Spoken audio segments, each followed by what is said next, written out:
क्या है? संयम्य करण ग्राम, करण रूपी ग्राम। करण मतलब इंद्रिया। अरे जो जीव अपनी इंद्रिया को सीमा में ले लेता है, उसको विषयों से बांध देता है, विषयों से रहित कर देता है, तो उसको क्या होता है? उसको आत्मा की प्राप्ति हो जाती है। सरल बात है, स्वच्छंदता की वृत्ति जिस समय रुक जाएगी उस समय में असंग ऐसा अपना शुद्धात्मा इस जीव को प्राप्त हो जाएगा। सारी प्रोसेस में एक ही बात है, रुचि। एक ही बात है, धगज। हमारी धगज ही निश्चित करेगी कि हम मोक्षार्थी है या नहीं है।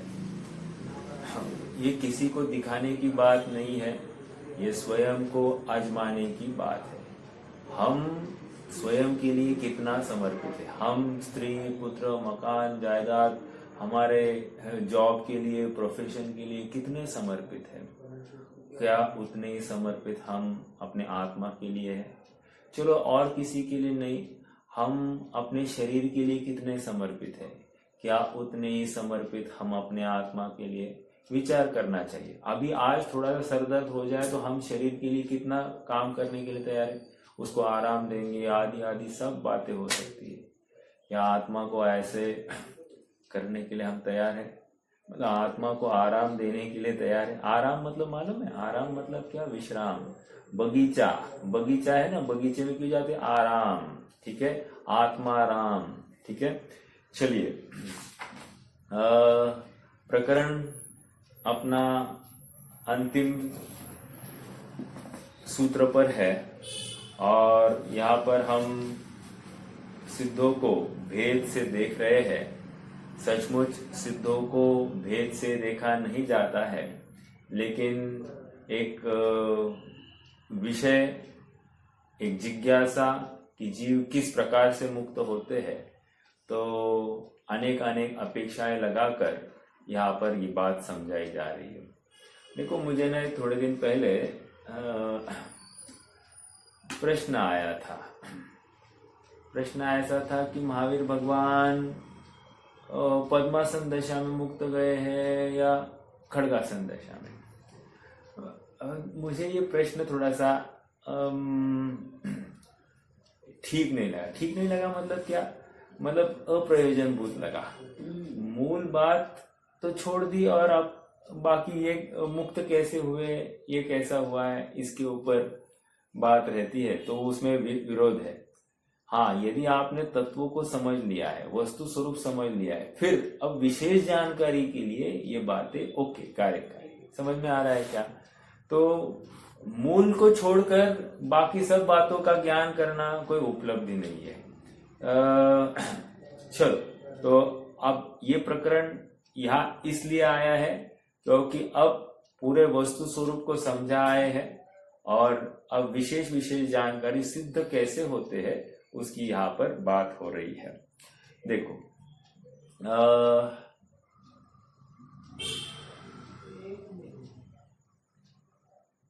हमने कल क्षेत्र की चर्चा की थी और काल की चर्चा की थी। बहन जी का एक प्रश्न था, वैसे उत्सर्पिणी काल और अवसर्पिणी काल तो दोनों एक सरीके हैं, तो उत्सर्पिणी काल में कम और अवसर्पिणी काल में ज्यादा, ऐसा कैसे? तो मैं कल वर्णी जी की जो टीका है वो पढ़ रहा था, तो मुझे वहां पर एक समाधान मिला।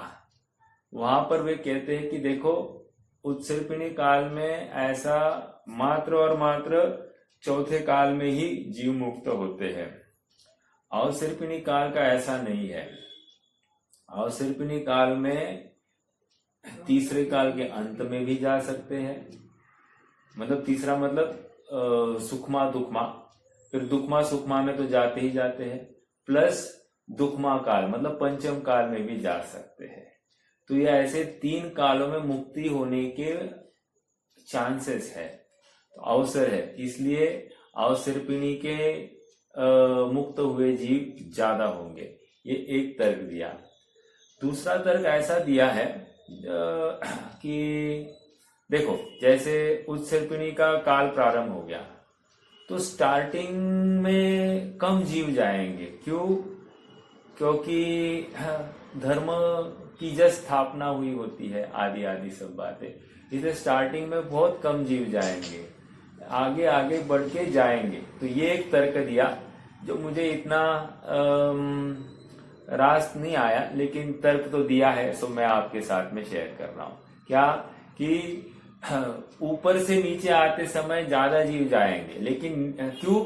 क्योंकि वहां मंदकशाही जीव थे। अब यहाँ पंचम काल से जो चौथे काल में आए जीव है ना, वो परंपरा देखो तो वो कषाय, ज्यादा कषाय जीव होंगे। तो इसलिए कह रहे हैं कि मुक्त होने वाले जीव कम होंगे, ऐसा एक तर्क दिया है। चलो, ये दो तर्क ख्याल में आ गए। मैं चाहे तो आपको पढ़ के दिखाता हूं, तो आपको ज्यादा ठीक बैठेगी बात। देखो,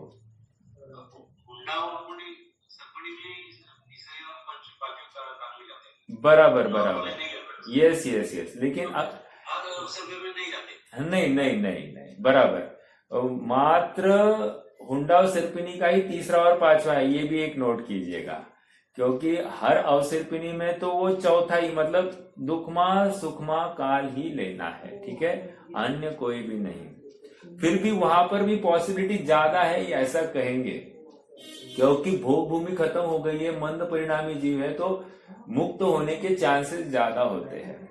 और यहाँ कैसे है कि कषायवान जीव, इसलिए नीचे से ऊपर जाते समय कम कह रहे हैं, ठीक है। देखो, मैं यहां से पढ़ता हूं तो आपको थोड़ा सा उसका भाव वासना होगी।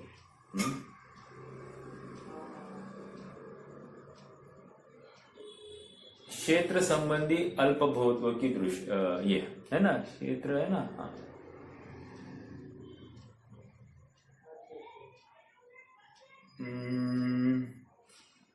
देखिए,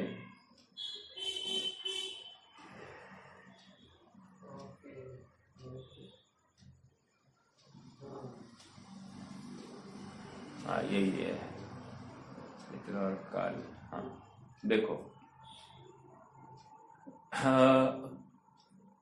अब काल की दृष्टि से सिद्ध की विशेषता देखिए।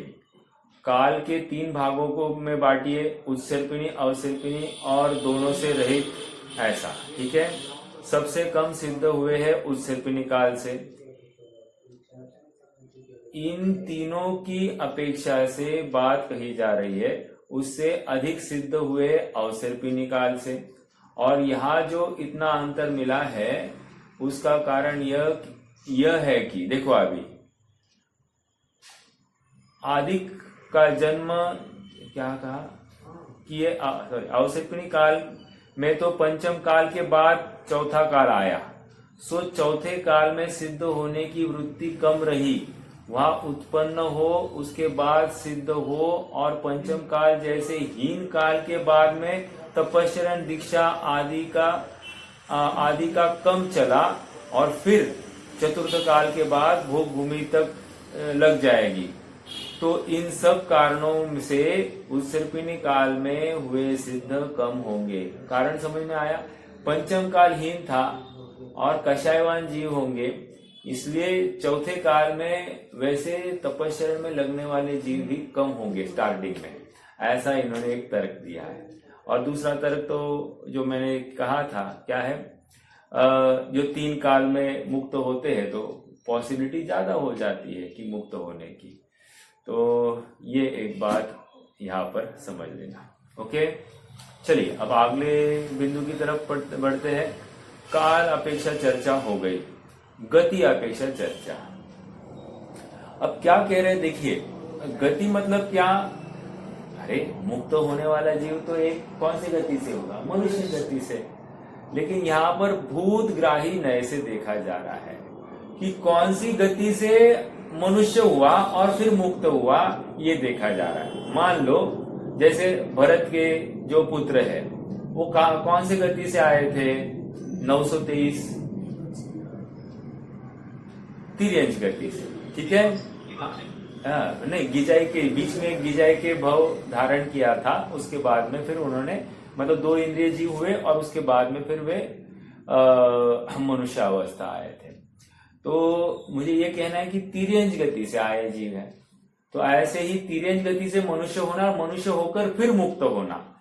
तो यह भूतग्राही नय से मनुष्य गति के पहले की कौन सी थी, मतलब मनुष्य आयु के पहले किस भव से आए थे, तिर्यंच आयु, देव आयु, नरक आयु या मनुष्य आयु, उसकी अपेक्षा से ये चर्चा चलती है। तो क्या कह रहे हैं, सबसे कम जो जीव होते हैं वो तिर्यंच से मनुष्य हुए और मनुष्य होकर फिर सिद्ध हुए, ऐसे जो जीव है सबसे कम होते हैं। ओके, उसके बाद में कहते हैं कि मनुष्य मर के फिर से मनुष्य हुआ और फिर वो सिद्ध हो गया। ठीक है, ऐसा होने के लिए क्या प्रोबेबिलिटी कोई बताएगा क्या? मनुष्य मर के मनुष्य हुआ और फिर सिद्ध हुआ, ये प्रोसेस कैसी होती है? कोई किसी को थोड़ा सा है अभ्यास?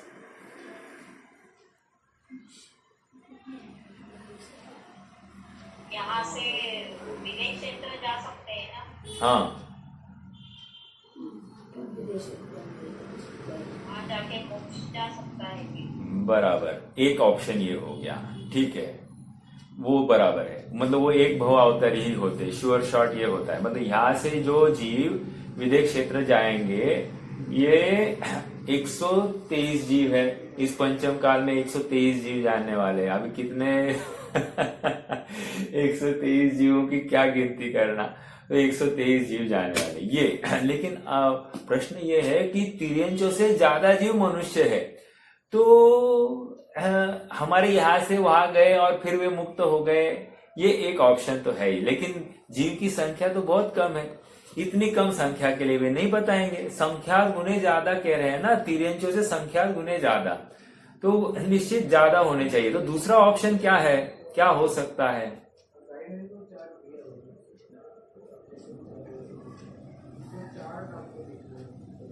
परिग्रह आरंभ कम, ना वो नहीं कह रहे। एक भाव बीच में लेना?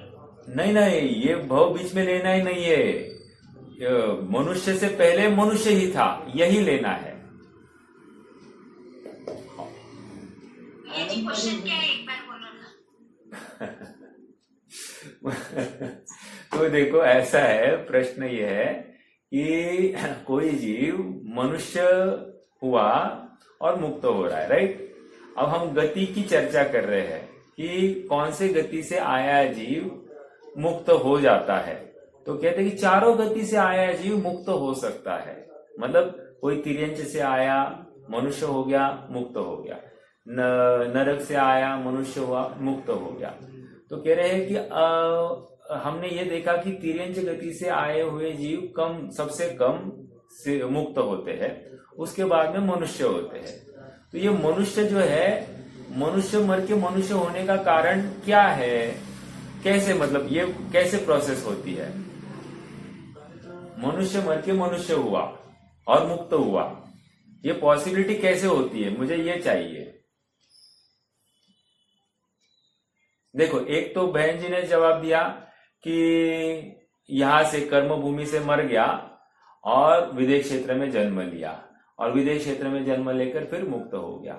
लेकिन वो बहुत गिने चुने जीव है, 123 जीव है। जब हम संख्या गुने ज्यादा जीवों की चर्चा कर रहे हैं तो निश्चित रूप से और कुछ न कुछ चाहिए, मतलब अन्य किसी क्षेत्र से, यहां से और ऐरावत क्षेत्र से, वहां से भी उतने ही निकलेंगे। और बोलिए, और कुछ पॉसिबिलिटी है क्या?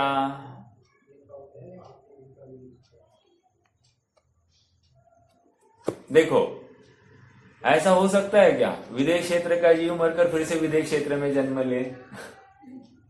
विदेश क्षेत्र का मनुष्य मर के फिर से विदेश क्षेत्र में जन्म लिया, क्या प्रॉब्लम है? हाँ, और फिर ऐसे जीव कितने ही जा सकते हैं मोक्ष को? हो सकता है, बिल्कुल हो सकता है। ठीक है, तो ये एक ऑप्शन।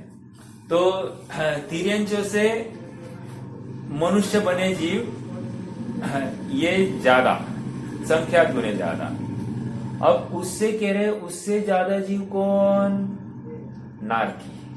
तो नरक से मनुष्य हुए और मनुष्य होकर फिर मुक्त हुए, क्योंकि उनसे संख्या गुने ज्यादा जीव मनुष्य नारकी, ठीक है।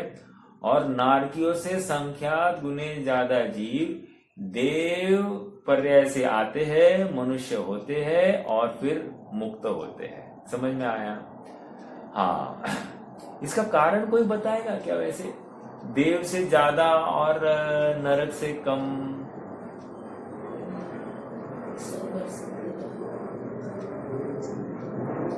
वैसे देखो, नार की भी असंख्यात सम्यक दृष्टि है और देव भी असंख्यात में ही सम्यक दृष्टि है। ऐसा होते हुए भी देव की संख्या ज्यादा है ना नारकियों से, देवों की संख्या नारकियों से ज्यादा है, तो इसका मतलब उनका जो असंख्यात है वो ज्यादा ही होगा, तो वे ही ज्यादा जाएंगे। ठीक है, ये एक बात। और एक प्रश्न ऐसा भी खड़ा हो सकता है कि तिर्यंच तो वैसे ज्यादा है और मनुष्य तो संख्यात है, तो मनुष्य मर के मनुष्य हो, अपने आप में ये एक पॉसिबिलिटी कितनी कम है। और ऐसा होते हुए तिर्यंचों से संख्यात गुने ज्यादा मनुष्य कहे हैं, तो ये कैसे पॉसिबल है? तो देखो, तिर्यंच को ऐसा संस्कार नहीं जैसा मनुष्य को हो सकता है। ठीक है, मनुष्य अल्प आरंभ अल्प परिग्रह करे, ऐसा उसका सहज ही परिणाम बन सकता है जो मनुष्य आयु का कारण हो सकता है, या व्रत आदि को अंगीकार करे। आज आप यहाँ वहां नजर उठाकर देखो, कौन सा तिर्यंच ऐसा आपको दिखेगा कि वो भूखा रहेगा? जैसे सिंह ने महावीर के जीव ने सिंह की पर्याय में 1 महीने का उपवास किया था, ऐसा कौन है? चिड़िया आकर उसको नोच कर खा रही है तो भी वो एकदम चुपचाप बैठा रहा। कौन है ऐसा हाथी जो एकदम संयम धारण करता होगा? ऐसा कोई, मतलब एक प्राणी, अरे जब मनुष्य ही ऐसा परिणाम नहीं कर पा रहा है तो ये तिर्यंच की क्या अपेक्षा रखे, है ना? तो हम यहाँ वहां नजर उठाकर देखते तो ये पॉसिबिलिटी बहुत कम दिखती है। तो इस न्याय से ऐसा कह सकते हैं कि तिर्यंच से तिर्यंच कम होंगे। ठीक है, वैसे आपकी जानकारी के लिए बताओ कि तिर्यंच कितने हैं सम्यक दृष्टि? कोई बता सकता है क्या? कितने तिर्यंच सम्यक दृष्टि होंगे?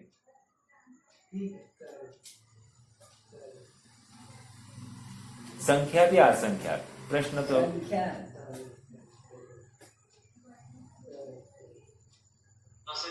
बहुत अच्छा, हाँ, वेरी गुड वेरी गुड।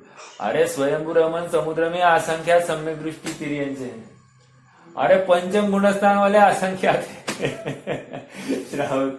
लेकिन क्या है, देखो, वे मर के क्या होंगे? देव होंगे।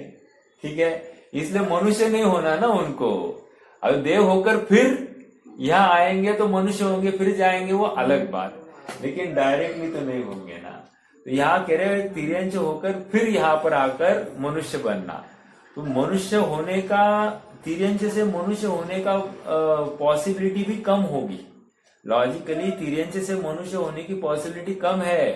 देव होगा, नारकी होगा या तिर्यंच ही होगा, लेकिन मनुष्य होना बहुत कम पॉसिबिलिटी है। चलिए, और देखो, नारकी की पॉसिबिलिटी ज्यादा है मनुष्य होने की, और देव की भी पॉसिबिलिटी ज्यादा है मनुष्य होने की, तो इसलिए उनसे ज्यादा मुक्त होंगे। राइट? समझ में आ रहा है क्या तर्क? चलो आगे बढ़ते हैं। हाँ हाँ, देखो, नारकियों का ऐसा है कि 6वें नरक तक के नारकी नियम है कि वे मनुष्य ही होते हैं मर के, मतलब वहां नरक आयु पूरी हुई, यहाँ पर वे मनुष्य ही होंगे। ओके, हाँ, 7वें नरक का नारकी नियम से मर के मतलब तिर्यंच ही होते हैं, नियम से मर के, मतलब वो सम्यक दृष्टि हो मिथ्या दृष्टि हो, कोई भी 7वें नरक का नारकी होगा ना, वो मर के जब कर्म भूमि में जन्म लेगा तो वो तिर्यंच ही होगा और हिंस्र पशु ही होगा। ये भी नियम है, हिंस्र पशु ही होगा। तो इसलिए अरे एक एक नरक पृथ्वी में असंख्यात सम्यक दृष्टि है, मतलब पहली नरक पृथ्वी में असंख्यात, उससे असंख्यात गुना अधिक दूसरे में, उससे असंख्यात गुना तीसरे में, उससे असंख्यात चौथे में, उससे असंख्यात पांचवें में, उससे असंख्यात छठवें में, और उससे असंख्यात सातवें में। समझ में आ रहा है क्या? तो अपने आप में हर नरक पृथ्वी में ही असंख्यात असंख्यात है। तो वहां से मरकर मुक्त होने वाले जीव फिर ज्यादा होंगे मनुष्यों से। ठीक है, उनकी संख्या ज्यादा है, संख्या ज्यादा है। चलिए सर, माइक म्यूट करो। यस, हेलो, हाँ बोलिए। नरक में इतने असंख्यात असंख्यात सपने दृष्टि होते, फिर ऐसा लग रहा है यहाँ से वहाँ आसान है कि सपने दर्शन प्राप्त करना। ऐसा नहीं, ऐसा विचार नहीं करना। विचार तो उल्टा लगाना। इतनी प्रतिकूलता में जब वो जीव कर सकता है, मैं इतनी अनुकूलता में क्यों नहीं कर सकता? समझ में आया? तो बाधक कौन है? मैं स्वयं ही मेरे सुख का बाधक हो गया, मैं ही मेरा बैरी बन गया। समझ में आ रहा है क्या? हमको ऐसा लगता है क्या? हमको हर पर पदार्थ बैरी दिखता है, लेकिन अपना स्वयं का विषय अनुराग बैरी दिखाई नहीं देता है। और यही हमारी भूल है। और ऐसी भूल देखो कितना इजी है ना, ये प्रॉब्लम डिटेक्शन कितना इजी है, लेकिन उतना ही मुश्किल उसका अमल करना है। आज थोड़ा सा हमको विषयों से हटकर बैठने की बात कीजिए। हाँ, ये संभव नहीं है। वो कषाय इतनी तीव्र होती है कि हम उसके आगे कुछ भी विचार करने के लिए तैयार नहीं है। ऐसा है। मतलब आप मोक्षमय प्रकाशक में वो 4 प्रकार के दुख बताए, 4 प्रकार की इच्छाएं।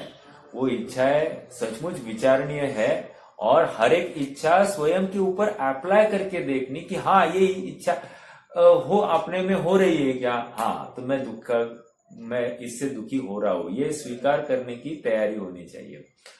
और एक होमवर्क करना, होमवर्क कि ये 4 प्रकार की इच्छाएं पढ़ना, और प्रत्येक समय में जैसी जागृति हो जाए ना, मेरे अभी परिणाम कौन से, अर्थात कौन सी जाति की इच्छा अभी मेरी चल रही है, इसका अवलोकन करना, और फिर निर्णय करना कि ये इच्छा करने योग्य नहीं है। ओके, ऐसा अभ्यास करो ना, तो इससे क्या होता है कि विशेष लाभ होता है। और आपको बताओ, मोक्ष मार्ग में विशुद्धि बहुत जरूरी है। कितना ज्ञान है ये, इसको कोई वैल्यू नहीं है। विशुद्धि बहुत जरूरी है, और विशुद्धि ऐसे ही चिंतन से होती है। आप नमोकार मंत्र की एक माला नहीं फेरना, चाहो तो आज देव दर्शन नहीं करना, लेकिन ये चिंतन करना। देखो मैं कितनी बड़ी बात कर रहा हूं, देव दर्शन को भी मैं मना कर रहा हूं, लेकिन ये चिंतन करना जरूरी है। और आज तकलीफ ये है, जी एक देव दर्शन करता है और उसको लगता है कि मेरे सारे पाप धुल गए हैं, भगवान मेरे पीछे, भगवान का मेरे पीछे आशीर्वाद है। अब ऐसा भ्रम पालकर ये जी रहा है, तो कैसे होगा इसका काम? और भले ही ऊपरी ऊपरी बोल दे कि भगवान किसी को मदद नहीं करते, लेकिन अभिप्राय में अंदर जाकर देखो तो बिल्कुल ये भगवान से, मैं भगवान का सच्चा भगत हूं तो भगवान मुझे बचाए, ऐसा इसको निरंतर लगता है। देखो मैं आप बीती बताता हूँ, मैं यहाँ वहां की बातें नहीं करता हूँ। मैं अभी थोड़े दिन पहले थोड़ा सा मेरे साथ में एक गलत प्रसंग हो गया, तो मैं विचार करने लग गया, अरे मैं इतना धर्म करता हूँ, सबको समझना चाहिए मैं इतना धर्म करता हूँ, मेरे साथ में ऐसा छलावा क्यों किया किसी ने? नहीं करना चाहिए। हम ये अपने अभिप्राय की भूल है। यहाँ पर समझना इस बात को कि हमको पर से हम धर्म मार्ग में बढ़ रहे हैं, तो हम पर से अपेक्षा क्यों करें? यहाँ तो ये कह रहे हैं कि पर कैसे भी प्रवृत्ति करे, तेरा सुख तेरे पास में है। तू क्यों पर के आश्रित तेरे सुख की कल्पना करता है? यही तेरा भ्रम है कि तू पर के आश्रित तेरा सुख की कल्पना करता है। ये अपने परिणामों को पकड़ना। इच्छा है, इच्छा कि पर मेरे इच्छा के अनुसार परिणमे, ये एक इच्छा, ये दुख का कारण है। समझ में आ रहा है? बहुत देखो, ज्यादा गहरी बातें नहीं है, लेकिन सरल बातें हैं। जीवन जीने की कला यही है, अन्य कुछ भी नहीं है। हाँ जी, आगे बढ़े, आगे बढ़ते हैं। ये गति हो गया। हाँ, किसी को ऐसा लग रहा है अरे आज भी तो ये सूत्र पूर्ण होना चाहिए। नहीं वो सूत्र नहीं हुए तो ये बात हाँ ठीक है, चलो अभी लिंग की बात करते हैं। लिंग, ठीक है। क्या कह रहे हैं? लिंग मतलब यहाँ पर भावलिंग की चर्चा होगी, या द्रव्य लिंग की चर्चा नहीं होगी। क्यों द्रव्य लिंग की क्यों चर्चा नहीं होगी? अरे द्रव्य लिंग में अल्प बहुत्व क्या बात ही नहीं है। सभी मनुष्य, और वो भी पुरुष वेद से ही, द्रव्य वेद तो पुरुष वेद ही चाहिए, तो उसमें अल्प बहुत्व क्या लगा रहे हो? कुछ फर्क नहीं पड़ने वाला। हाँ, अब यहाँ पर भाव वेद की अपेक्षा चर्चा करेंगे। प्रश्न है क्या किसी को? कोई हाँ, तो देखो भाव वेद की अपेक्षा चर्चा। भाव वेद मतलब क्या? भाव वेद मतलब कषाय, ठीक है। भाव वेद मतलब 9 कषाय में स्त्री वेद, पुरुष वेद और नपुंसक वेद, ये 3 वेद बताए कि नहीं बताए? हाँ, तो उनकी अपेक्षा चर्चा है। तो क्या कह रहे हैं? देखो पहली बात तो यह है कि तीनों वेद किसी जीव को, मतलब अलग अलग जीव को हो सकते हैं, है ना? हाँ, और तीनों वेद से जीव की मुक्ति हो सकती है। तो ये कौन से वेद है? भाव वेद। नपुंसक वेद से मुक्ति, स्त्री वेद से मुक्ति और पुरुष वेद से भी मुक्ति होती है। ये पहले तो नक्की कर लेना। दूसरी बात, ये मेरा एक प्रश्न है, क्या नपुंसक वेद वाला शायद सम्यक दृष्टि बन सकता है क्या? नपुंसक भाव वेद वाला क्षायिक सम्यक दृष्टि बन सकता है क्या? बन सकता है। और स्त्री वेद वाला भी बन सकता है क्या क्षायिक सम्यक दृष्टि? भाव वेद की बात, हाँ ये क्लियर करना। हाँ, क्योंकि उसके बिना मुक्त होगा ही नहीं ना। ये बात तो है ही, मुक्त होना है तो इसको क्षायिक सम्यक दृष्टि होना है। और देखो बाहर में द्रव्य वेद, पुरुष वेद ही चाहिए, ये बात पक्की। लेकिन अंदर में ऐसा नपुंसक वेद, अंदर में मतलब क्या? भाव में स्वयं को मतलब स्त्री वेद है ना, तो स्वयं को पुरुष के साथ रमण करने की भाव। बाहर से तो है पुरुष, लेकिन इसको पुरुष के साथ ही रमण करने का भाव, तो इसको कहते हैं स्त्री वेद। और नपुंसक वेद मतलब क्या? ये दोनों के साथ रमण करने का भाव, ऐसा ये नपुंसक वेद। चलो, तो कहने की बात इतनी है कि कोई भी वेद हो सकता है, ये भाव वेद की चर्चा है। अब कौन से लिंग से मुक्ति होती है, मतलब क्या ये ऐसा कहना चाहते हैं कि नपुंसक वेद से ज्यादा जाएंगे या स्त्री वेद से ज्यादा जाएंगे या पुरुष वेद से ज्यादा जाएंगे? पुरुष वेद। अरे ये भाव वेद की प्रकरण है, द्रव्य वेद तो पुरुष वेद ही है, भाव वेद अलग है और पुरुष वेद अलग है। भाव वेद क्या है वैसे कोई बताएगा? अभी बताया मैंने 9 कषाय, ठीक है। और पुरुष वेद, द्रव्य वेद क्या होता है? नाम कर्म की प्रकृति होती है। अभी दोनों अलग अलग है कि नहीं? ये चारित्रमोह की प्रकृति है, वो नाम कर्म की प्रकृति है। तो दोनों वेद है, लेकिन एक को द्रव्य वेद कहा और एक को भाव वेद कहा। भाव वेद इसलिए कहा क्योंकि वो जीव का परिणाम है, द्रव्य वेद इसलिए कहा क्योंकि वो शरीर की संरचना है। समझ में आ रहा है क्या? तो शरीर की संरचना द्रव्य वेद में ली गई है। चलो आगे बढ़ते हैं। देखो क्या कह रहे हैं, लिंग से, लिंग में कौन सा लगाएंगे? कह रहे हैं सबसे कम जाएंगे नपुंसक वेद वाले, ओके। उससे ज्यादा, संख्या गुना ज्यादा कौन? भाव स्त्री वेद वाले। और फिर उससे संख्या गुना ज्यादा भाव पुरुष वेद वाले जाएंगे, ठीक है। डिस्क्लेमर ये है, द्रव्य वेद पुरुष वेद ही चाहिए, ठीक है। तो तभी ये सब बातें संभव है। हाँ, तो क्या निष्कर्ष आया? नपुंसक वेद उससे संख्या गुना स्त्री वेद, उससे संख्या गुना पुरुष वेद। आप इससे और एक कोई कुछ बात डिराइव कर पा रहे हैं क्या? देखो इसमें से एक बात ऐसी डिराइव की जा सकती है कि त्रस्त कितना होता होगा वो नपुंसक वेद वाला या स्त्री वेद वाला जीव, कितना त्रस्त होता होगा। हाँ, उस विषय को भोगने की आश उसको किस स्तर की होगी कि वो मैं आत्मा हूं ऐसा चिंतन करने के लिए कहाँ तैयार होगा।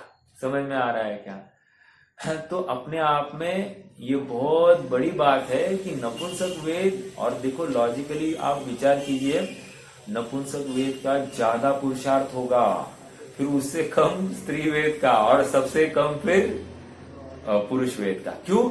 उसको अपने स्वयं से लड़ना है, मतलब अपने जो भाव हो रहे हैं उन भावों को शमित करके तत्व निर्णय करना है। ये बहुत बड़ी बात है। क्यों? क्योंकि वो वासना साधारण नहीं होती है। इसलिए महावीर अष्टक स्तोत्र में भी कहा ना, अनिर्वारोद्रेक स्त्रिभुवन जयी काम सुभट। अनिर्वार उद्रेक, रात्रन दिवस जिसका उद्रेक चलता है, ऐसा काम रूपी सुभट है। समझ में आया? और ये काम वासना जब सताती है तो बेचैन हो जाता है जी। कहने की बात इतनी है, ये नपुंसक वेद, और मालूम है उनका वेद, उनकी वासना जो चलती है ना, निरंतर चलती है। कैसी चलती है? आवाक की भट्टी है ना, आवाक की भट्टी के समान उनकी वासना बताई गई है। स्त्री की वासना बता रहे स्त्री वेद वाले की, उसकी वासना बताई गई है कंडे की अग्नि की समान। कंडे की अग्नि है ना, हाँ। और पुरुष वेद की है वो घास की अग्नि के समान, जो भभकती है और शांत हो जाती है। कहने की बात इतनी है कि जिसकी वासना ज्यादा, उसको उतना संघर्ष करना पड़ेगा कि नहीं। लॉजिकल बात है। अपन इसमें से मतलब ये कहा अल्प बहुत्व कह दिया, लेकिन अल्प बहुत्व कहकर हमको पुरुषार्थ किसमें ज्यादा दिखाई देता है ये हमको समझना चाहिए। ओके, आगे बढ़ते हैं। ये किसकी बात हो गई? लिंग की बात हो गई। हाँ, अब तीर्थ कह रहे हैं कि प्रश्न खड़ा करते हैं, तीर्थंकर की हयाती में जीव ज्यादा मुक्त होते हैं या सामान्य केवली की हयाती में ज्यादा? तो कह रहे हैं तीर्थंकर की हयाती में जितने जीव होते हैं उससे संख्या गुना ज्यादा सामान्य केवली के हयाती में जीव मुक्त होते हैं। समझ में आया? हमने तो अब तक सुना था कि तीर्थंकरों के काल में फिर बहुत प्रभावना होती है, ये हमने सुना था। लेकिन यहाँ पर ये समझना, तीर्थंकर केवली के काल, देखो तीर्थंकर का शासन कितना है। एक एग्जाम्पल लेते हैं। जैसे आदिनाथ भगवान हुए, आदिनाथ भगवान के बाद में क्या आपको पता है कि कितना विरह काल हुआ होगा तीर्थंकर का? और मालूम है आदिनाथ भगवान के बाद में ऐसा भी एक काल आ गया जहां धर्म ही नहीं रहा। समझ में आ रहा है क्या? ऐसी भी अवस्था हो गई। तो आप समझ सकते हो कि कितना बड़ा काल गया है आदिनाथ भगवान के बाद में आदित्यनाथ भगवान के होने तक। तो कह रहे कि विरह काल बहुत है, तो इसमें फिर प्रभावना कौन करेगा? सामान्य केवली ही तो करेंगे। मतलब जो केवली हो गए हैं उनकी भी वाणी खिरती है। क्या आपको पता है बाहुबली की भी वाणी खिरी थी? बाहुबली की भी वाणी खिरी थी, ठीक है। और हर केवली की तो एक गंधकुटी होती है। हाँ, इसमें इतना है कि कोई मूक केवली होगा तो फिर उसकी वाणी नहीं खिरती है। हाँ, एक प्रश्न है वैसे, मूक केवली कितने काल के बाद में मुक्त होते? कोई बता सकता है क्या? जघन्य और मैक्सिमम?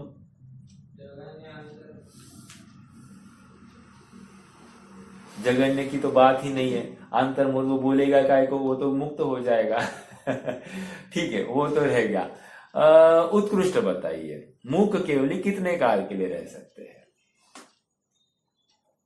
मतलब मान लो केवल ज्ञान हो गया और वाणी ही नहीं खिरी, गंधकुटी है, सब है, वाणी नहीं खिरी, बोलो ऐसा पॉसिबल है क्या? पहले तो ये बोलिए, पॉसिबल है तो उसके बाद में फिर उनका काल बताइए कि मूक केवली कितने काल के लिए पॉसिबल है। पॉसिबल है ना अभी? ठीक है, पॉसिबल है, आगे बढ़िए फिर।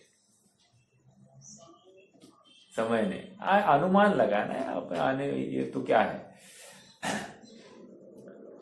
पॉसिबल है 1 कोटि पूर्व में आप 8 वर्ष कम कर दो, दो अंतर्मुहूर्त प्लस 8 वर्ष 1 कोटि पूर्व में माइनस कर दो, बिल्कुल पॉसिबल है। समझ में आ रहा है क्या? उत्कृष्ट आयु लेकर जन्मा 1 कोटि पूर्व की, और फिर 8वें वर्ष में हो गया केवल ज्ञान, अब बैठा है ऐसे ही बैठा, मतलब मुख केवली, मतलब ऐसी भी अवस्था हो सकती है। ठीक है, चलो, ये उत्कृष्ट के अपेक्षा मैंने चर्चा की। फिर मध्यम, तो फिर नीचे कुछ भी काल हो सकता है। वैसे एक प्रश्न पूछो और एक, विदेह क्षेत्र में जघन्य आयु कितनी होगी और उत्कृष्ट आयु कितनी होती है? विदेह क्षेत्र की बात।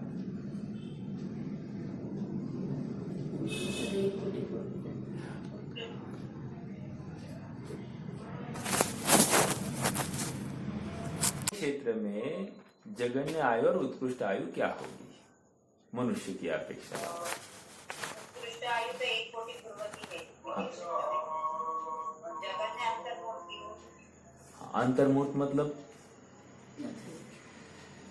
8 से 10 मिनट।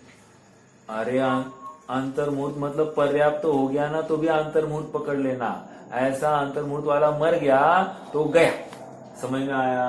मतलब माता के गर्भ में आया, पर्याप्त तक हो गया और मर गया, और पता ही नहीं चला किसी को कि गर्भ आया है और चला गया है। ऐसा भी अंतर्मुहूर्त वहां पर भी हो सकता है। ठीक है, ये क्लियर हो रही क्या बात? और इस अंतर्मुहूर्त से लेकर 1 कोटि पूर्व तक ये इतना बड़ा स्पैन है, अर्थात इस अंतर्मुहूर्त से 1 कोटि के बीच में भी कोई भी आयु किसी भी जीव की हो सकती है। 2 वर्ष, 3 वर्ष, 4 वर्ष, 5 वर्ष, 10 वर्ष, ऐसी भी आयु वहां पर भी संभव है। ठीक है, तो बिल्कुल भ्रम नहीं रहना, वहां 1 कोटि पूर्व ही रहता है विदेह क्षेत्र में। हाँ, 1 कोटि पूर्व, ऐसा नहीं। ठीक है, हाँ, और एक बात, वहां के जो तीर्थंकर होते हैं तो उनकी तो नियम से अवगाहना होती है 500 धनुष, और आयु होती है 1 कोटि पूर्व, ये पक्की बात। ओके, लेकिन अन्य जो सामान्य केवली, मतलब दूसरे कोई केवली हो गए, तो उनकी आयु जरूरी नहीं है 1 कोटि पूर्व हो गया, उनकी आयु कम भी हो सकती है। ओके, ये और एक अपनी जानकारी के लिए ज्ञान में रहेगा। देखो, अब अपन क्या अगले बिंदु की ओर बढ़ते हैं। क्या है विषय अभी? तीर्थ। तो तीर्थ हो गया अपना। अब चारित्र, कौन से चारित्र से मुक्त होते हैं, मतलब कितने चारित्र होते हैं तो जीव मुक्त होता है, ऐसा कह रहे। तो कह रहे 5 चारित्र वाला जीव जितने मुक्त होते हैं उससे संख्या गुना ज्यादा जीव 4 चारित्र धारण करके मुक्त होते हैं। कौन सा वो चारित्र होगा जो अंगीकार ही नहीं किया है? परिहार विशुद्धि। बहुत अच्छा, परिहार विशुद्धि नहीं करता है, बाकी 4 कर सकता है। देखो, कल भी मैंने कहा था सामायिक और छेदोपस्थापना ये कंपलसरी है। ठीक है, 10वां गुणस्थान आना ही कंपलसरी है, इसका मतलब सूक्ष्म सांप्राय संयम भी कंपलसरी हो गया। 12वां गुणस्थान आना कंपलसरी है, इसलिए यथाख्यात संयम भी कंपलसरी हो गया। तो ये 4 तो कंपलसरी हो गए, ऑप्शनल क्या रहा? परिहार संयम। तो क्या परिहार संयम हो अथवा नहीं हो, तो परिहार संयम सहित जितने जीव मुक्त होते हैं उससे संख्या गुना ज्यादा जीव किससे? हाँ, उससे रहित, परिहार संयम रहित होकर मुक्त होते हैं। समझ में आया? तो ये चारित्र की अपेक्षा याद रखना, ये चारित्र भूत ग्राही नय की अपेक्षा चर्चा की है, क्योंकि 6वां 7वां गुणस्थान की चर्चा करनी है, और 13वें 14वें में तो यथाख्यात परम यथाख्यात चारित्र है, तो उसकी बात नहीं है। ओके, ये 6वें से लेकर 14वें तक की बात चलती है। हाँ जी, 6वां बिंदु हो गया। 7वें बिंदु में आ जाइए। सातवां बिंदु क्या है? प्रत्येक बोध और बोधित बोध, प्रत्येक बुद्ध और बोधित बुद्ध। तो कह रहे प्रत्येक बुद्ध जीव जितने मुक्त होते उनसे संख्या गुना ज्यादा जीव बोधित बुद्ध वाले हैं। निष्कर्ष इतना ही है कि स्वयं से जगने वाले और अलार्म से जगने वाले में फर्क है। स्वयं से जो जागते हैं वो इक्का दुक्का होगा, अलार्म वाले होते हैं बहुत सारे। तो ऐसे यहाँ पर भी लगा सकते हैं कि किसी के उपदेश से, किसी के थोड़ी प्रेरणा से जितने जीव मुक्त होते वे उनकी संख्या कई अधिक है जो स्वयं से ज्ञान अर्जन करते रत्नत्रय बोधि को प्राप्त होते हैं। समझ में आया? हाँ, ये देखो इसमें और एक बात, प्रत्येक बुद्ध से भी मुक्त हो सकता है ऐसा कह रहे हैं। तो कोई ये छल पाले, ठीक है, हम भी, हमारा भी प्रत्येक बुद्धत्व होना होगा तो हो जाएगा। तो ऐसी बात नहीं है ना, क्योंकि इस भव में सुन लिया तो हो गया बोधित बुद्ध। वैसे कोई बताएगा प्रत्येक बुद्ध कैसे लगाया जाता है? एक बार चर्चा की है हमने, कोई बता सकता है क्या? मतलब निसर्गज सम्यक दर्शन कैसे लगा सकते हैं अपन?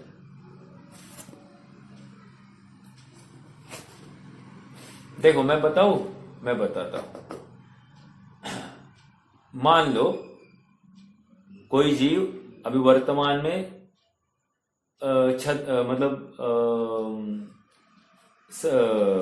मनुष्यावस्था में है, ठीक है, उसको जिनवानी सुनने को मिली, ठीक है, सुनी इसने, अगला भाव ये असंगी हो गया, अगला भाव असंगी हो गया। अब असंगी हो गया, उसका पूरा संस्कार वाइप ऑफ, ठीक है। अब मान लो किसी योगवश उसके अगला भाव मनुष्य का हो गया और उस भाव में उसने भगवान की मूर्त देख ली या वेदना का अनुभव हो गया, उसको देखकर इसको सम्यक्त्व हो गया। तो ऐसा जो सम्यक्त्व है इसको हम क्या कहेंगे? निसर्गज कहेंगे या अधिगमज कहेंगे? कंडीशन समझ में आ रही क्या? निसर्गज ही कहना पड़ेगा। हाँ, कारण बोलिए। क्योंकि अभी स्वयं पुरुषार्थ करके किया है, स्वयं पुरुषार्थ किया है, लेकिन वो तो बात बराबर है, अभी स्वयं पुरुषार्थ किया है, लेकिन पूर्व में उसने देशना सुनी है ना।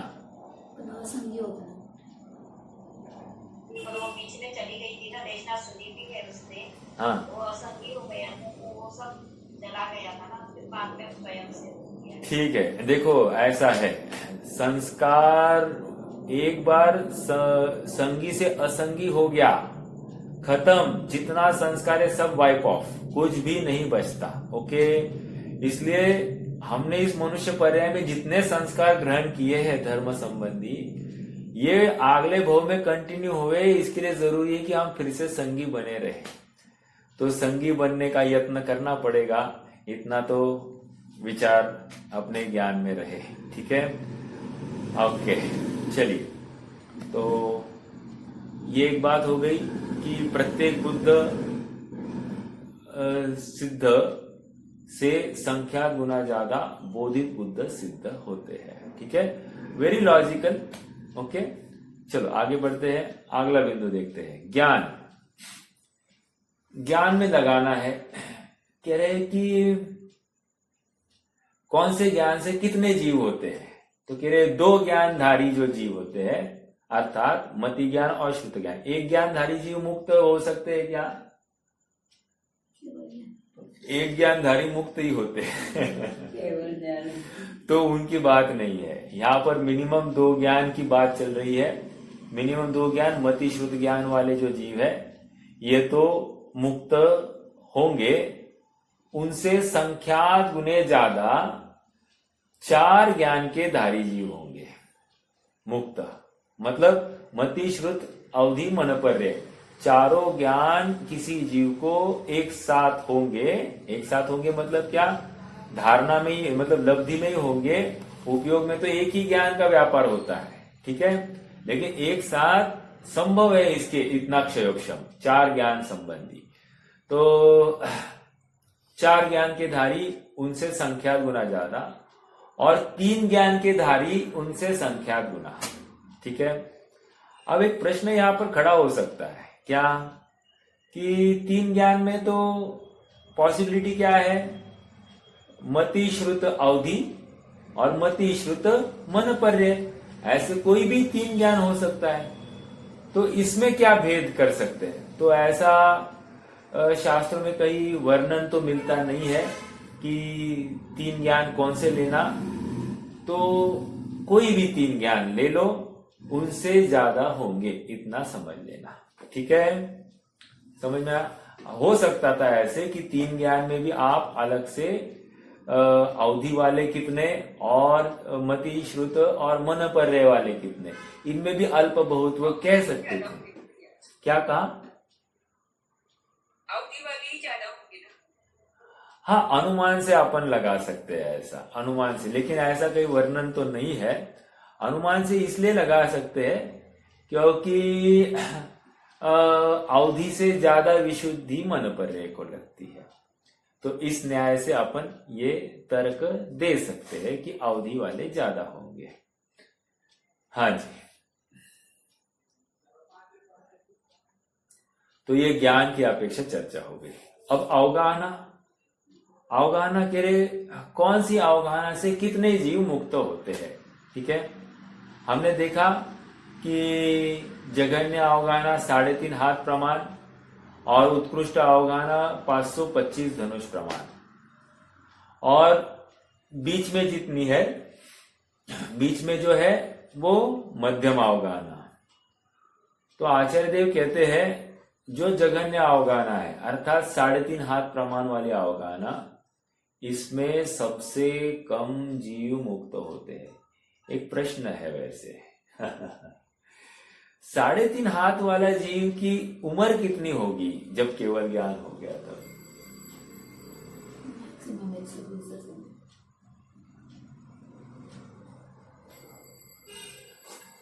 नहीं, अरे नहीं, केवल ज्ञान हुआ तब की बात कर रहा हूं।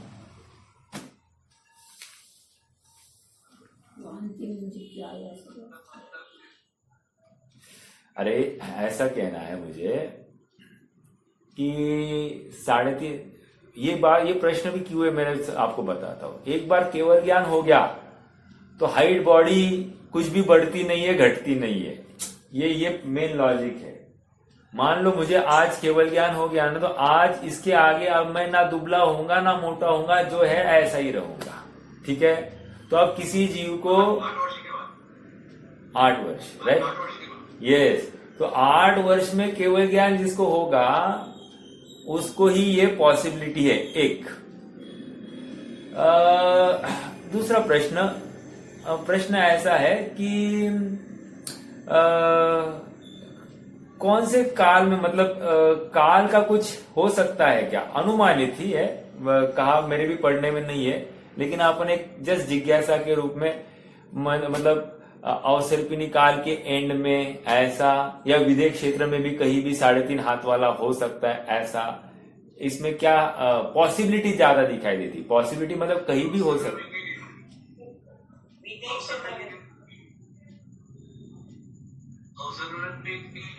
हाँ, ये ज्यादा पॉसिबिलिटी लगती है, अवसर्पिणी के एंड में ही पॉसिबिलिटी ज्यादा लगती है। विदेह की बात इसलिए नहीं क्योंकि आप थोड़ा सा विचार कीजिए कि जब 500 धनुष वाला मनुष्य होगा तो उसकी संतान कितनी बड़ी होगी जब जन्म। अपने ऊपर से अनुमान लगाइए कि हम 6 फीट वाले हैं, 6 फीट 5 फीट वाले जो कुछ है, तो अपनी संतान कितनी बड़ी होती है हाइट में? 2 फीट वाली होती है ना, लगभग 2 फीट के आसपास होती है जन्मतः, ठीक है। और 8 वर्ष का जब होता है अपनी संतान तो कितनी होती है हाइट? वैसे 4, 4.5, 5 फीट वाला होगा, बराबर है ना? तो इससे अपन एक अनुमान लगाएंगे कि ये अब वहां विदेश क्षेत्र का जीव की विचार करना, अवगाहना मान लो 500 धनुष वो उत्कृष्ट है, लेकिन कोई ऐसा थोड़ी होगा कि अचानक से उस काल के समकालीन जीव उनकी अवगाहना एकदम कम होगी, ऐसा तो नहीं होगा, वेरिएशन होगा। अपन मानते हैं कि 50 धनुष में वेरिएशन चलता होगा। जैसे अभी वर्तमान में हमारे लोगों में वेरिएशन कितना है? 5 फीट से 6.5 फीट के रेंज में सब चलते हैं, 5 से 6.5 के रेंज में चलते हैं। वैसे उस समय में कितने 50 धनुष का वेरिएशन पकड़ के चलो ना। ये मैंने ज्यादा में एक मोगम पकड़ लिया, ऐसा वो एग्जैक्ट आंकड़े तो ये ऐसा नहीं समझना। तो उस समय का बच्चा भी कितना बड़ा होगा, एक लॉजिकली आप विचार करना। मतलब जब हम हमारे बच्चे की 1/3 हाइट पकड़ रहे, 6 फीट का अगर हमारा शरीर है तो बच्चा 2 फीट का जन्म लेता है और फिर 4 फीट तक जाता है, 4-5 फीट तक जा सकता है।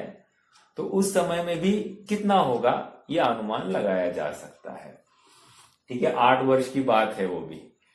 चलो, तो पॉसिबिलिटी यही लगती है कि वो अवसर्पिणी का एंड वाला होगा या उत्सर्पिणी का स्टार्टिंग वाला भी हो सकता है। ठीक है, ये पॉसिबिलिटी है। चलो, 3.5 हाथ की अवगाहना, आगे बढ़ते हैं। हाँ, ये कोई नियम नहीं है, नियम नहीं, बस एक पॉसिबिलिटी की बात चलती है। अवगाहना हो गया। तो अवगाहना ये कह रहे हैं कि जगन्य अवगाहना से जितने सिद्ध होते हैं उनसे संख्या गुने ज्यादा उत्कृष्ट अवगाहना वाले होंगे। उत्कृष्ट अवगाहना मतलब 525, ठीक है। और मध्यम अवगाहना में सबसे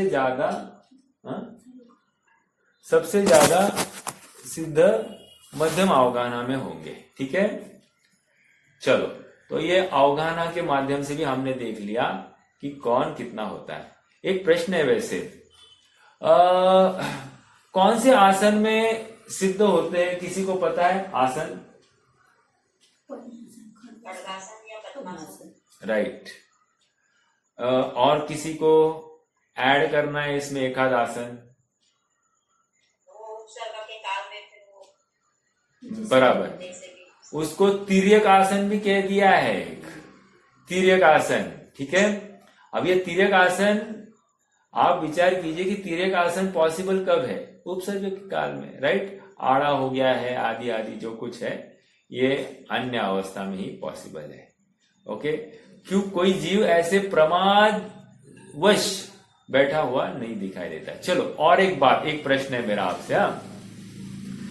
क्या कोई सिद्ध एक हाथ नहीं है, एक पैर नहीं है, ऐसा सिद्ध हो सकता है क्या? हाँ, नहीं हो सकता। और किसी को इसमें अपना अभिप्राय देना है? नहीं होगा। चलो, मैं एक केस खड़ी करता हूं। कोई मुनिराज हो सकता है, चलो फिर आप बताइए कैसे हो सकता है। उपसर्ग में अगर कुछ हो गया उनका हाथ में। राइट। उपसर्ग में अगर आ गया कोई क्या कह रहे, एक प्राणी आ गया, हिंस्र प्राणी, और हाथ काट लिया, हाथ खींच लिया है और पैर भी तोड़ दिया है। अब बोलिए, अब ये सिद्ध हो सकता है कि नहीं हो सकता है? हो सकता है। तो हो सकता है, उनसे नहीं है ना उसमें वो। क्या? हाँ, नहीं, जन्म की बात ही नहीं करें, लेकिन अब सिद्ध का आकार क्या होगा, प्रश्न तो ये है। समझ में आ रहा है क्या? देखो, अब इसमें ना विद्वानों के 2 मत है, थोड़ा समझना। ये अभी अपने पास में जो उपलब्ध है ये सब बातें केवल ज्ञान गोचर है। अपन तो बस जो विद्वानों के माध्यम से आती है चर्चा, उसके ऊपर चर्चा कर रहे हैं। तो कह रहे हैं कि एक मत ये कहता है कि कोई चेंज नहीं होगा, जैसा वो उपसर्ग अवस्था थी वैसा ही वो आकार रहेगा और वैसे ही वे मुक्त होंगे। ये एक अपेक्षा। दूसरी अपेक्षा यह है कि नहीं, उपसर्ग जब से केवल ज्ञान होता है उपसर्ग हट जाता है और फिर उनका नॉर्मल शरीर बन जाता है, ऐसी एक अपेक्षा है विद्वानों की। तो ये दोनों अपेक्षाएं अपने ज्ञान में रहे। ज्यादा युक्त उपसर्ग हुआ तो भी, देखो एक एग्जाम्पल है, जैसे हमारा ये हाथ काट दिया इतना, तो क्या हो गया? आत्मप्रदेश यहां नहीं रहेंगे, आप अंदर संकुचित हो गए, राइट? जितना हाथ है, जितने शरीर है, उतने में ही वे सीमित रहते हैं। फिर से फैलने का कारण क्या होगा? अब जो शरीर ही नहीं है तो कारण क्या होगा? क्या शरीर जुड़ने वाला थोड़ी है? कारण ही नहीं रहा, तो इस न्याय से वहां पर पॉसिबिलिटी कम लगती है। ठीक है, तो ये एक बात। और हमने एक चर्चा भी की थी, आपको याद होगा, कि सिद्ध होने के लिए वज्र ऋषभ नाराज संघनन जरूरी है, लेकिन सिद्ध होने के लिए कौन सा संस्थान जरूरी है?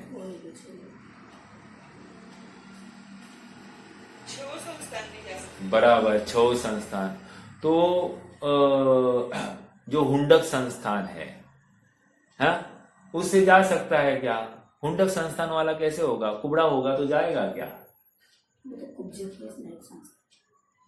कुब्जक जा सकता है, तो उसका आकार क्या होगा? समझ में आ रहा है क्या?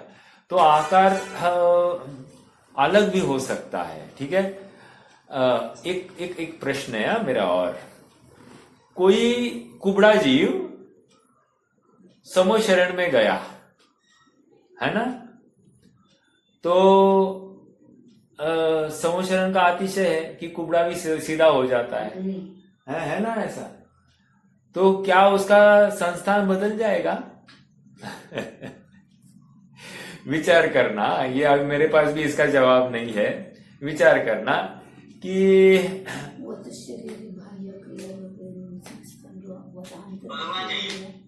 बदलना चाहिए। नहीं, फिर नहीं, फिर प्रश्न ये है कि संस्थान तो एक ही रहता है, कुब्जक संस्थान। तो संस्थान ठीक हो गया, अर्थात कुबड़ा निकल गया, तो अब संस्थान कौन सा मानेंगे उसका? समझ में आ रहा है क्या प्रश्न मेरा? अब ये मैं भी थोड़ा सा इसकी जांच करूंगा, अगर कुछ मिलता है तो मैं आप सबसे शेयर करूंगा, लेकिन ये एक प्रश्न मेरे ज्ञान में आ रहा था तो आप सबके साथ में शेयर किया। चलिए, अवगाहना हो गई। अब अंतर देखते हैं, समय तो होने आ गया है, देखते हैं अंतर। कह रहे कि 6 माह के अंतर से जो जीव मुक्त होते हैं वे सबसे कम है। मतलब क्या? आज कोई सिद्ध हो गया, आज मतलब इस समय में कोई सिद्ध हो गया, इस समय से लेकर 6 माह तक कोई भी सिद्ध नहीं हो गया, और फिर 6 माह के बाद में सिद्ध हो गए, ऐसे पॉसिबिलिटीज कितने हैं? कह रहे सबसे कम पॉसिबिलिटीज ये है। फिर पॉसिबिलिटी क्या है? उससे संख्या गुना ज्यादा एक समय के अंतर से, अर्थात निरंतर कोई ना कोई सिद्ध हो रहा है, ऐसी जो पॉसिबिलिटीज है, ऐसी 6 माह के अंतर के बाद में ये एक समय में सिद्ध हो रहा है, अर्थात निरंतर ही हो रहा है। ठीक है, ये संख्या गुना ज्यादा पॉसिबिलिटी है। और फिर मध्यम भाग कि भाई 1 दिन 2 दिन ऐसे इसके बाद में कोई सिद्ध हो रहा है, ऐसा आप लगा सकते। ये मध्य का अंतर सबसे ज्यादा होगा कि इसमें सबसे ज्यादा सिद्ध हो रहे हैं, मतलब इस अंतर को लेकर सबसे ज्यादा सिद्ध। अंतर मतलब समझ में आ रहा है ना कि अभी सिद्ध हुआ, इसके बाद में नेक्स्ट सिद्ध कब होगा, तो ये 2 सिद्धों के बीच में जो काल गया है उसको अंतर कहा जा रहा है। तो मिनिमम अंतर एक समय है, अर्थात निरंतर जा रहा है। और उत्कृष्ट अंतर हम देख रहे हैं कि 6 माह तक कोई सिद्ध नहीं गया, और बीच में हो सकता है कि मध्यम अंतर में 1 दिन 2 दिन 3 दिन 4 दिन 5 दिन अरे 5 महीने 29 दिन भी ले सकते हैं। ठीक है, ऐसा भी संभव है, ये मध्यम में लेंगे। चलो अंतर हो गया, अब संख्या की चर्चा करते हैं। हो गया, एक अंतिम बिंदु है, संख्या की चर्चा करते हैं। संख्या कह रहे हैं कि मैक्सिमम एक समय में 108 जीव जाते हैं, तो 108 जीव सिद्ध हो रहे हैं। ऐसे कितने सिद्ध होंगे? कह रहे इनकी जो संख्या है, इनसे संख्या गुना ज्यादा एक समय में 107 से 50 जीव सिद्ध हो रहे हैं, इनकी संख्या ज्यादा। समझ में आ रहा है क्या वेरिएशन क्या कह रहे हैं? मान लो 108 में 108 जीव एक समय में सिद्ध हो रहे हैं, तो मान लो 10 ऐसे पॉसिबिलिटीज हो गए कि 10 बार 108 जीव सिद्ध हो गए। उतने ही काल में कह रहे हैं कि 107 से 50 जीव उनसे संख्या गुना ज्यादा मुक्त हो गए। समझ में आया क्या? संख्या और इससे ज्यादा संख्या एक समय में 49 से 25 जीव मुक्त हो गए हैं एक ही समय में, इनकी संख्या ज्यादा है। और उनसे भी ज्यादा संख्या 24 से 1 जीव मुक्त हो गया है, इनकी है। समझ में आया? तो अल्प बहुत वो यहां पर घटित कर रहे हैं। इसके माध्यम से ये समझ में आ रहा है कि जितने ज्यादा सिद्ध एक समय में जाएंगे ये संख्या कम है, जितने कम सिद्ध एक समय में जाएंगे ये संख्या ज्यादा है। ठीक है, ये अल्प बहुत्व संख्या की अपेक्षा हम लगा सकते हैं। ठीक है, अब अपना तत्व सूत्र आज पूर्ण हो रहा है। यहां तक के विषय संबंधी अपन एक बार पुनः एक रिवीजन करने का विकल्प रखते हैं। अपन एक रैपिडली एक अध्याय एट अ ग्लांस ऐसी चर्चा करेंगे और उसके बाद में हम कोई नवीन विषय को आगे प्रारंभ करेंगे। इस संबंधी एक एग्जाम भी लेने का विकल्प हो रहा है, तो देखते हैं अभी कैसे हो सकता है। तो अपना अभ्यास और अच्छे से होगा ये भावना है, तो इसके लिए मैंने ये विकल्प रखा है। तो देखते हैं। कोई प्रश्न है तो रख सकते हैं, नहीं तो जिनवानी स्तुति करेंगे।